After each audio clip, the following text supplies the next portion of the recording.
दिव्यचन्दनकुङ्कुमादि विलेपनेन विराजितं कौस्तुभाङ्गद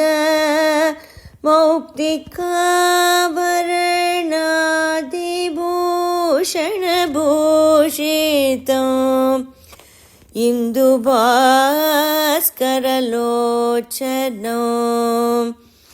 सुखदो रामाश्रित वक्षसो कौशिकेश्वर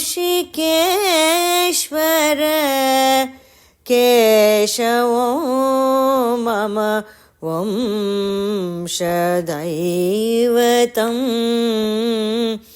आश्रये